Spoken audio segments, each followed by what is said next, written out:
എല്ലാവർക്കും എൻ്റെ ചാനലിലേക്ക് സ്വാഗതം.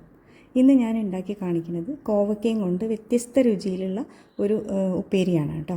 അപ്പോൾ ഞാൻ കുറച്ച് കോവക്ക പറിച്ച് കൊടുത്ത് നന്നായി കഴുകിയിട്ട് ഇതുപോലെ നീളത്തിൽ മുറിച്ചിട്ടുണ്ട്. നല്ല തിന്നായിട്ടാണ് മുറിച്ചിട്ടുള്ളത് കേട്ടോ, കട്ടി പാടില്ല.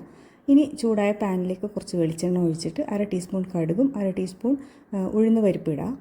പിന്നെ വേണ്ടത് വെളുത്തുള്ളിയാണ്. വലിയ വെളുത്തുള്ളിയാണെങ്കിൽ 2 അല്ലി മതിയാവും. ചെറുതാണെങ്കിൽ ഒരു 4-5 എണ്ണം എടുക്കാം കേട്ടോ. അതും ഇതുപോലെ നീളത്തിൽ തിന്നായിട്ട് മുറിച്ചിട്ട് അതും ചേർത്ത് വഴറ്റുക. എന്നിട്ട് അതിൻ്റെ ആ ഒരു പച്ചമണം പോയി കഴിഞ്ഞാൽ കുറച്ച് കറിവേപ്പില ഇടാം. പിന്നെ നമ്മൾ മുറിച്ച് വെച്ചിട്ടുള്ള കോവക്കയില്ലേ അതും ചേർത്ത് വഴറ്റുക. അപ്പോൾ ആദ്യമേ വെള്ളം ഒന്നും ഒഴിക്കരുത് കേട്ടോ. ഇതിൽ വെള്ളം ഒഴിക്കേണ്ട, ഇതിൽ വെള്ളം ഇറങ്ങി വരും. അപ്പോൾ കുറച്ച് വേവാൻ സമയം എടുക്കണ ഒരു വെജിറ്റബിൾ ആണല്ലോ. അപ്പോൾ നമ്മൾ തീ കുറച്ച് വെച്ചിട്ട് അടച്ച് വെച്ചിട്ട് വേണം വേവിക്കാൻ കേട്ടോ, അല്ലെങ്കിൽ കരിഞ്ഞു പിടിക്കും. ഇടയ്ക്കിടയ്ക്കൊന്ന് ഇളക്കി കൊടുക്കുക.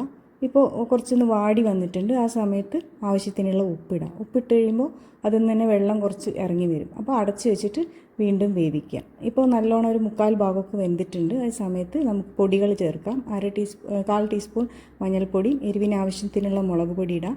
പിന്നെ ഒരു ചെറിയ സ്പൂൺ 1/2 ടീസ്പൂൺ മല്ലിപ്പൊടി ഇടാം കേട്ടോ. ഇനി ഇത് നന്നായി ഒന്ന് ഇളക്കുക. തീ കുറച്ച് തന്നെ വെക്കണം.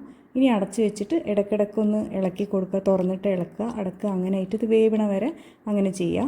ഇപ്പോൾ വെന്തിട്ടുണ്ട്. ഇനി കുറച്ച് മല്ലിയില അതിൻ്റെ മുകളിലിടാം.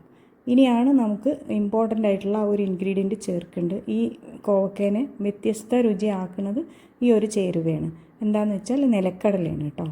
അപ്പോൾ കുറച്ച് വറുത്ത നിലക്കടലയാണിത് എടുക്കുക. ഒരു 2 ടേബിൾ സ്പൂണോ 3 ടേബിൾ സ്പൂണോ എടുക്കുക. തരിയായിട്ടൊന്ന് പൊടിച്ചെടുക്കുക. നല്ല ഫൈൻ ആക്കരുത് കേട്ടോ, ചെറിയൊരു കടിക്കാൻ കിട്ടണം അതുപോലെ പൊടിച്ചെടുക്കുക.